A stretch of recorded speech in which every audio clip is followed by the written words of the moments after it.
Hari ini kita bertemu Pak Darmawan, satu kesempatan yang istimewa karena sebenarnya saya diajak Bulan datang ke restoran ini ya. Iya. Kita sering banget ngopi, tapi ketemu beliau 2 kali ya Bu ya? Tuh. 2 kali. Dan yang 2 kali, yang lebih Anda yang lihatnya dari jauh gitu. Dan tidak bertatap muka seperti Tidak bertatap muka. Nah, itu keistimewaan yang beliau punya terhadap restorannya.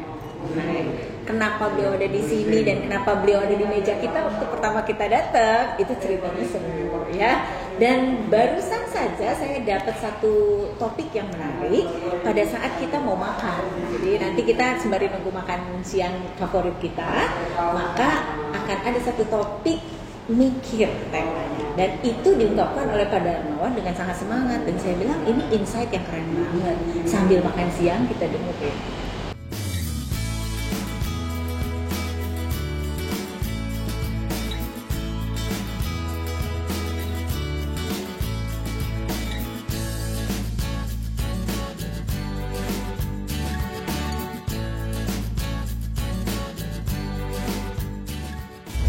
Ya, Bulan kenalnya sama Pak Darmawan, diceritain dong sama kita. Baiklah, saya mengenal Mas Darmawan tuh tahun 2003. Jadi pada waktu itu Mas Darmawan ini satu perusahaan dengan saya, di perusahaan saya yang lama. Dan saya mengenal beliau memang sudah sangat luar biasa dalam banyak hal sebenarnya ya. Tetapi satu yang sangat juga menonjol adalah passionnya terhadap dunia kuliner. Maka kemudian ketika berhasil mewujudkan restoran Cikini ini, itu menurut saya satu bukti betapa beliau punya kecintaan, punya passion yang luar biasa pada dunia kuliner. Dan saya sering sekali, bahkan kebetulan kantor saya dekat dari sini, istri saya sering datang sendirian hanya untuk menikmati kopi avocado coffee. Ya, kopi ini luar biasa. Tadi saya migren, sudah hilang migrennya karena minum kopi yang luar biasa ini. Nah, Mas Darmawan itu dari dulu detail, lalu totalitas dalam segala hal, termasuk juga ketika akhirnya mewujud dalam menu-menu makanan di restoran ini itu juga semuanya dihasilkan dengan menurut saya perhatian yang total atau atensi yang besar terhadap each of the menu. Jadinya enak banget sih. Jadi nyambung dong, kalau tadi topiknya mikir, setiap kali mau ngomong Ya. mikir. Nah, gimana sih Pak? Kok sampai aku tuh sampai keren banget. Itu kan itu yang sering diucapkan sama calon pemikir gitu kan. Oh gitu ya, iya Coba betul. kita terjemahkan bahwa sebetulnya semua tindakan kita seharusnya kita mempunyai alasan. Ya, alasan itu ada pikiran. Bakwannya yuk. Ini bakwan ini favorit ya Pak di sini? Ini sebetulnya relatif baru. Oh, relatif baru. Iya. Oke. Nah, ada pengalaman nggak sih tentang mikir ini tadi, karena tekanannya tuh dengan gaya medoknya itu kan keluar. Share dong sama kita sembari kita menikmati bakwan sebelum makan siang kita datang. Ya. Mungkin ya seperti tadi saya bilang kan, karena Mas Darmawan ini selalu totalitas atau kasih atensi yang penuh terhadap semua yang dilakukan, dikerjakan. Nah itu mungkin bisa berangkat cintanya dari sana, proses mikir sehingga menjadi menu-menu yang luar biasa ini. Ya, jadi mungkin itu bisa jadi inspiring buat kita ya. Oke, Bulan tuh seneng menu apa? Aku tadi pesennya ini sih, cap gome. Karena di depan tadi ada itu. Ya. Ada planknya, ada apa? Poster. Kalau ada poster. saya itu tetap paling suka memang kalau saya kesini tuh seringnya kopi. Cuma saya juga suka cumi hitamnya. Cumi hitamnya enak hitam banget. Itu pertama kali loh. Iya, Iya kan? Yang terus akhirnya Pak Darmawan duduk di sebelah kita. Iya, di situ betul. kan? Iya, Di iya. Pecah Iya, betul. Kita bicara kemasan ya. Iya. Nah, terus bereaksi positif Pak Darmawan itu. Di situ aku langsung terkesan. Wow, temannya Bulan. Dari situlah terus aku bolak-balik ke sini. Nah, jadi proses mikir, kata mikir sama kita bolak-balik ke sini itu ada hubungannya loh, Pak. Termasuk obrolan mikir tadi. Ternyata ya gara-gara saya menyebut nama kayu manis lemon dan lemon apalah gitu kata Pak Darmawan, mikir. Nah itu tadi mikir. Jadi artinya kalau kita mikir sedikit bisa benar gitu kan nyebutnya. Dan aku bilang yes kayu manis lemon pada saat pada tadi bilang mikir. Nah, gimana sih itu dalam dunia kerja masa lalu dan pada saat berkenalan restoran si mikir ini. Ya menu-menu ini kan sebetulnya dihasilkan dari memikirkan satu lauk sayur, itu mengkombinasikan itu kan juga dari cara kita berpikir ya. Apakah yang ini cocok dengan apa. Kemudian kita juga kita harus berpikir juga ada tradisi makan yang dari dulu yang satu lauk dengan yang lain itu dijodohkan sama mungkin ibu kita ya. Iya. Yang turun-temurun dijodohkan. Jadi Benar. ada gurih, kemudian ada pedesnya, ada apanya. Satu makanan nggak cocok sama kecap, yang satu lagi cocok sama kecap. Oke. Itu mestinya kita itu udah masuk ke tabungan pemikiran kita kan? Memori ya. Jadi kalau kita bikin set menu, kita membayangkan orang yang akan datang tuh kira-kira segmennya, usianya, kegemarannya dan seterusnya.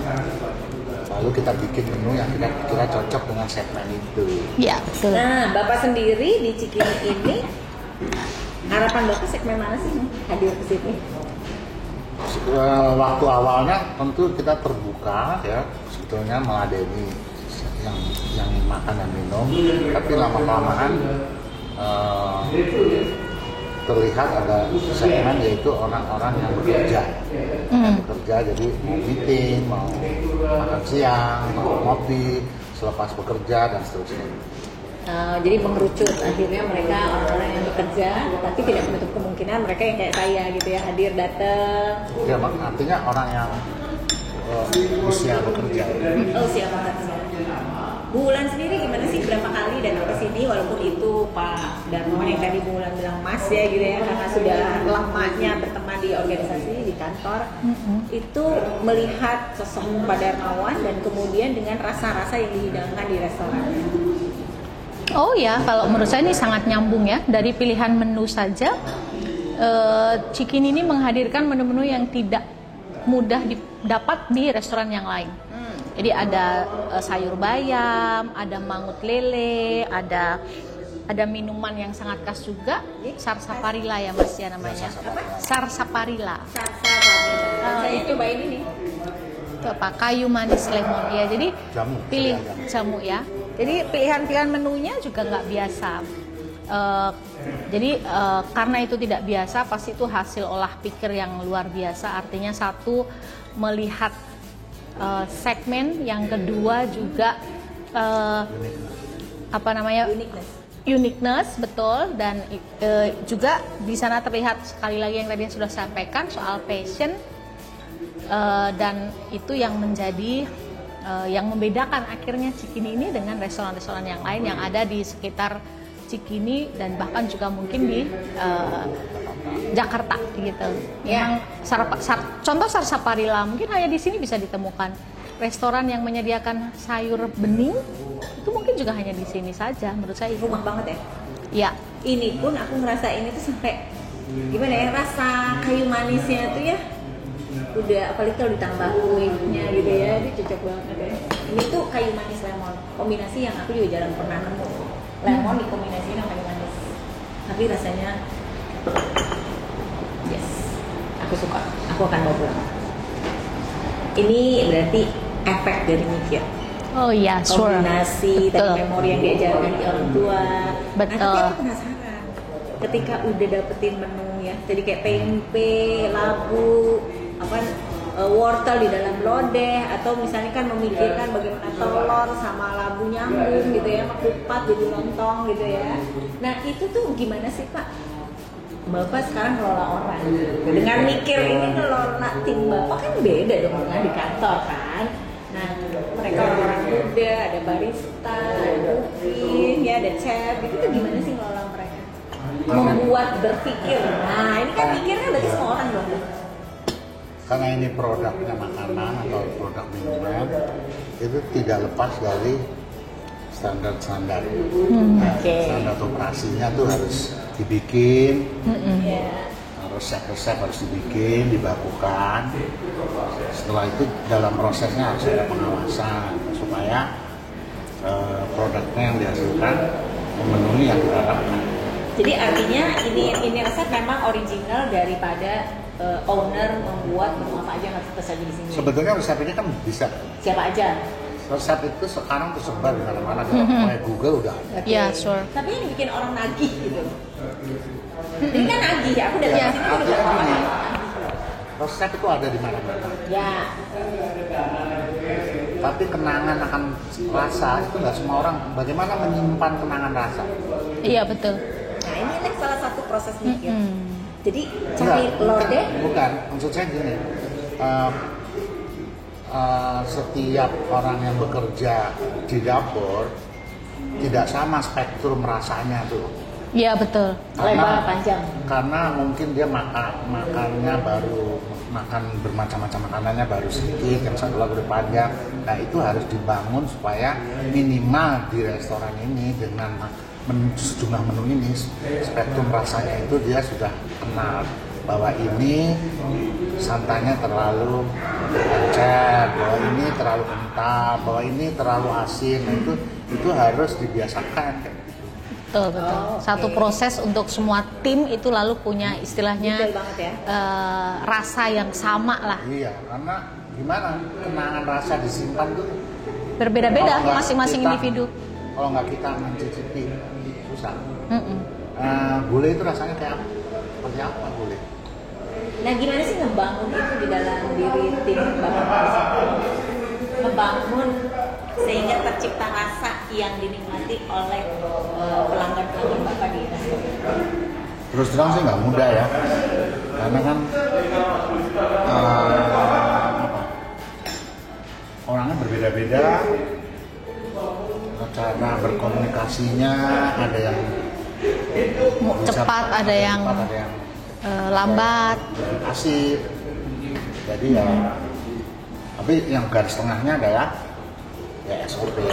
Sesudah itu baru dicoba dikomunikasi. Kalau misalnya itu kurang harus diimprove, itu harus diperbaiki. Ya, jadi Bapak membangun tim di sini sehingga sesuai dengan harapan. Iya, betul. Keren banget. Bulan gimana nih? Apa perbedaan sih waktu pada momen di perusahaan sebelumnya bersama Bulan, terus sekarang dengan cerita makanan gitu loh? Beda banget.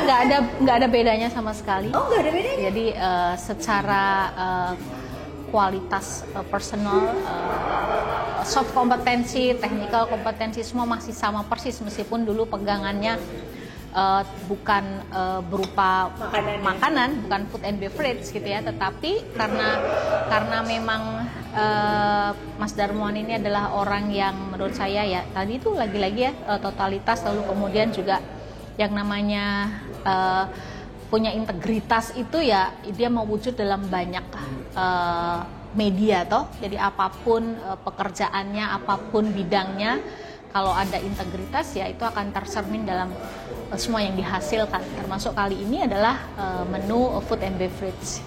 Menurut saya begitu. Aku tetap penasaran sih ya. Maksudnya dalam keseharian Pak Darmawan terjadi dalam makanan ini apa yang Ibu dapat?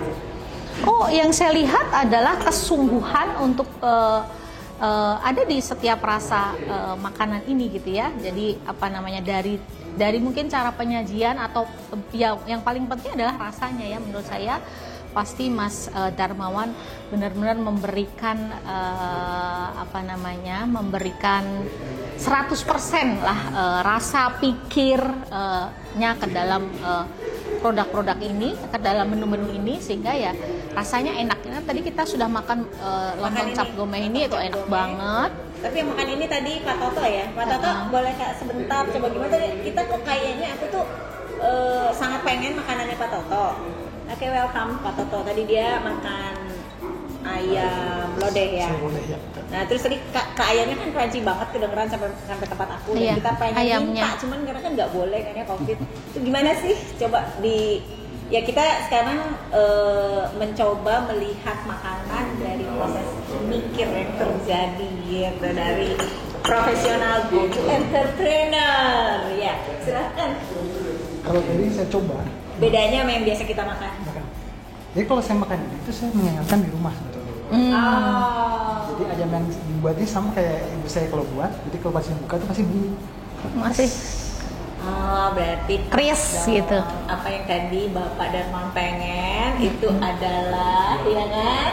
Rasa itu dibangun dan proses mikir yang luar biasa, di mana memori yang dikasih dari orang tua itu disalurkan ke teman-teman. Iya. Dan apa yang saya harapkan diberikan kepada teman-teman di organisasi SO ini, dan akhirnya tercipta dengan yang rasa yang kamu dapat. Iya, betul. Jadi rasa rumah. Rasa rumah. Benar. Memang Nyambung tidak dong. semua orang punya memori yang sama, karena ada generasi yang orang tuanya nggak masak. Oke. Ada generasi yang dari dulu ibunya itu memasak. Jadi anak-anaknya Aku masak, itu, ibuku masak. anak-anaknya itu kenal banget masakan ibunya. Ya. Nah, untuk dari generasi yang tidak Mengenal orang tuanya yang masak. masak dia kan beli. Nah, kalau dia masuk ke dapur, rasa itu harus diperkenalkan. Oh, Harus jadi dilatih. ini salah satu juga memperkenalkan buat mereka yang mau masak. Ini makanan sop Ya, yang tapi dia sudah memilih pekerjaan sebagai juru masak. Di sini sebagai asisten juru masak, Iya, iya, sebagai iya. apa dan seterusnya. Iya, iya, Maka iya. dia harus diperkenalkan. ke dalam rasa-rasa ini. Iya, cita rasa itu. Nah, hasil akhirnya dia harus mempertanggungjawabkan makanan ini memang pantas untuk diberikan kepada orang lain, bukan untuk dirinya sendiri. Dapat garisnya. Kalau Ya. kalau dia untuk makan untuk dirinya sendiri ya sesuai dengan apa maunya, tapi ini untuk orang lain yang mau makan. Dan dia harus mempersiapkan itu Secara sedemikian sungguh-sungguh. rupa. Sedemikian rupa. Karena bagaimanapun makanan itu mewakili dari dia. Dan mewakili dari restoran ini juga. Iya. Gitu. Iya, iya. Jadi kalau makanan yang nggak enak ya dia atau restorannya. Nah, Repot itu juga ya. yang saya kira itu harus terus dibangun, yang tidak pernah selesai. Dan itu Sure. ternyata proses yang gak gampang untuk mendapatkan cita rasa yang benar-benar saya balik lagi sama gitu. Iya, karena kenangan Aku atau ini cita gak rasa enak. di mana ya? Aku mau makan ayam lodeh di sini, tiba-tiba kok jadi asin sih gitu kan? Misalnya kayak gitu ya, di satu tempat Nah, kan itu kan kayak gitu. sebetulnya bisa distandarisasi atau diukur gitu ya. Misalnya ayam itu proses Gorengnya bukan berapa lama? dimarinasi itu diungkep. Diungkep. Itu harus berapa lama? Bumbunya apa saja? Di dalam bumbu itu masing-masing berapa gram? Nah, selama kita bisa pakai seperti itu, ukuran itu, mungkin hasilnya bisa terselamatkan untuk mendapatkan yang baik. Kalau improvisasi semua agak repot kan, dilanjutkan sama orang lain, sulit Beda. karena nggak punya Standar. Total jenderal menu yang Bapak hidangkan di restoran ini berapa banyak? Menu utama. Kemungkinan cukup banyak, lebih dari 10, tapi sekarang itu kita kondens ya, karena situasi pandemi Ya. ini membuat kita nggak bijak untuk mempunyai banyak stok. Iya. Ya. Makanan utama. Terus tadi setelah makanan utama ada Jadi ada makanan utama, Makanan. ada kudapan, kudapan. ada minuman. Ya, kalau kudapan itu best sellernya apa? Di sini paling banyak yang membeli itu pisang goreng. Pisang goreng. Kita udah pernah ya? Pernah. Ya. Dan ini adalah pertama kali kita makan ini ya sekarang. Tadi dibilang juga ini salah satu yang best. Tahu juga enak tahu. Tahu sih. Kudapan. Terus sesudah kudapan ada minuman. Minumannya tuh ada kopi sama non kopi. Kopi sama Kopi dan non-kopi. Kalau kopi, aku udah pernah nyobain black coffee. Ya ini tadi ya. Ibu host blend ya. Jadi kopi itu ada dua, kopi yang di kopi hitam, ada kopi espresso. dengan susu. Oh, kopi dengan susu. Dengan susu latte, cappuccino. Kalau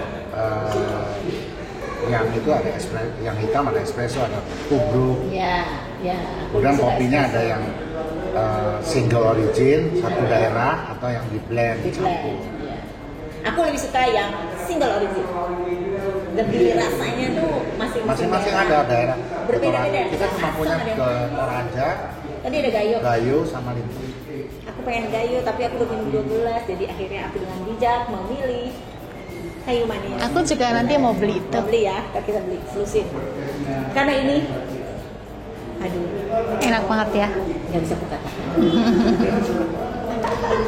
Walaupun ya jujur aja, Pak Darmawan itu bukan orang yang cara memberikan pelayanannya ya service excellence-nya dengan kata-kata manis. Tadi apa yang Toto dapatkan kesan daripada beliau atau ceritanya pada saat kita datang tadi, coba Toto. Terus? Dalam segala sesuatu kita harus mikir. Dan ibu tadi bertanya bahwa budaya dengan ibu sama. Ibu juga menuntut saya harus berpikir untuk melihat ke depan apa yang harus saya lakukan supaya sesuai dengan apa yang Menjadi tujuan perusahaan. Tujuan perusahaan. Jadi itu.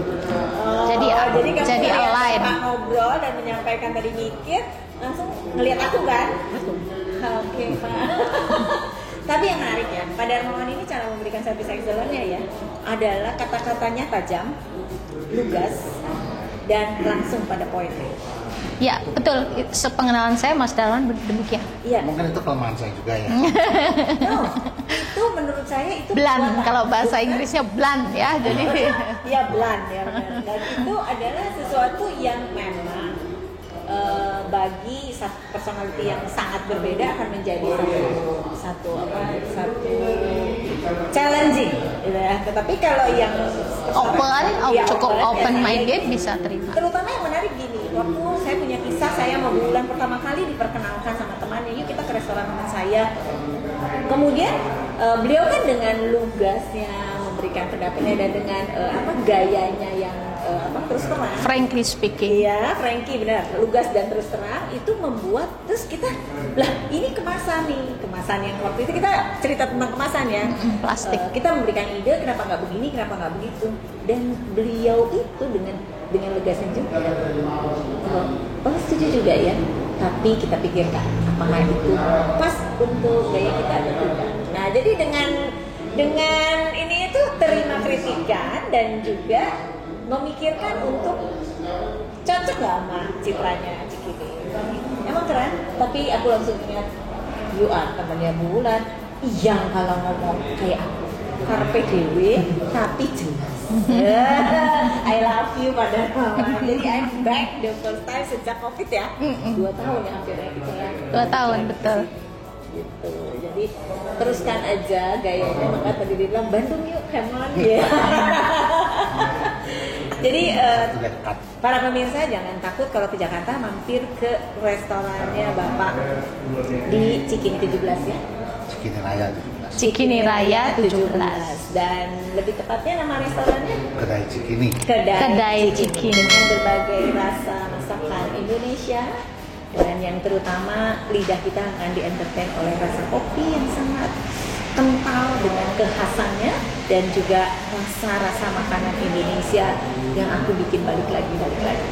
Ya. Minumannya ada berbagai jamu, ada berbagai wedang ya, kalau bisa dibilang ada wedang ungu, ada jamu dan lain. Lebih kepo, kalau Anda lebih kepo silahkan lihat Instagramnya. Apa Instagramnya Pak? Kedai Cikini. Kedai Cikini. Jadi langsung akan di-komen sama Pak Darmawan sebagai business owner karena beliau akan punya kesempatan untuk melihat Instagram.